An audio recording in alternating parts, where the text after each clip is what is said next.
नमस्कार, मेरा नाम ज्योति देवी। मैं परेड कॉलेज की छात्रा। साढ़े सारे दा अपना चैनल डुगर डोगरी ते आऊं तुंदा सारे दा मता मता मलाक करनी आ। अज मैं तुसें गी एक कविता सुनान लगी आं। मैं उम्मीद करगी तुस सारें गी पसंद आग।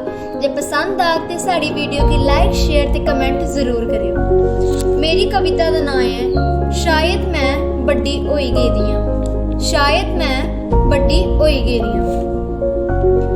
अज अपने आप की शीशे च दिखिया, अज अपने आप की शीशे च दिखिया, लग्या उम्र दे किस रस्ते उपर आई मैं, लग्या उम्र दे किस रस्ते उपर आई मैं, नादानी उपर जवानी दी डुआठन पर खलोती दियां, नादानी उपर जवानी दी डुआठन पर खलोती दियां, शायद मैं बड्डी होई गेदी आं। शायद मैं बड्डी होई गेदी आं।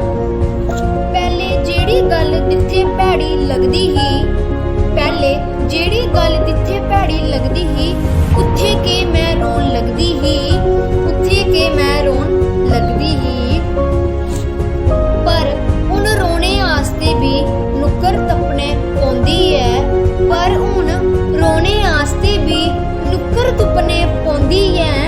मेरी अखी दा हर अथरू, मेरी अखी दा हर अथरू कुसे सामने आने कोला डरदा है। मेरी अखी दा हर अथरू कुसा अखी दा हर अथरू कुसे सामने आने कोला डरदा है। मेरी अखी दा हर अथरू कुसा सामने आने कोला डरदा है। सुनिया हाँ इयां के बचपन बुढ़ापे दी पौड़ी चढ़दा है। सुनिया हाँ इयां के बचपन बुढ़ापे दी पौड़ी चढ़दा है। ते फिर बड्डी होई गेदी आं मैं, ते फिर बड्डी होई गेदी आं मैं।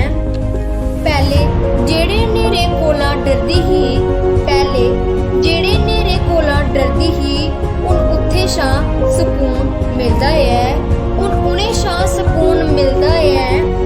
तेरा नां सुनदे के सियाणी बनी जन्नी आं, तेरा नां सुनदे के सियाणी बनी जन्नी आं। तुगी पसंद करन लगी गई, तुगी पसंद करन लगी गई।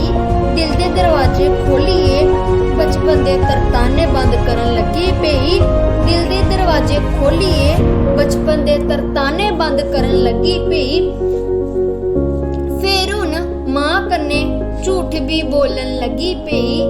फिर हुण मां कन्ने भी झूठ भी बोलन लगी पई। तेरे नां कन्ने अपना नां जोड़न लगी पई। तेरे नां कन्ने अपना नां जोड़न लगी पई। हुण सियाणी बनिए चुन्नी भी लैन लगी पई। हुण सियाणी बनिए चुन्नी भी लैन लगी पई। हुण तेरे आने दी गल सुनिए दरवाजे पई। हुण सियाणी बनिए चुन्नी भी लैन लगी पई। हुण सियाणी बनिए चुन्नी भी लैन लगी पई। हुण तेरे आने दी गल सुनिए दरवाजे उपर खड़ोन लगी पई। हुण तेरे आने दी गल सुनिए दरवाजे उपर खड़ोन लगी गई। आखो मैं बड्डी होई गई, आहो मैं बड्डी होई गई, आहो मैं बड्डी होई गई। तुंदा सारें दा मता मता धन्नवाद। जे साड़ी वीडियो शैल लगी होए ते लाइक शेयर ते कमेंट जरूर करियो। साढ़े चैनल की ज़्यादा कोला ज़्यादा सब्सक्राइब करियो।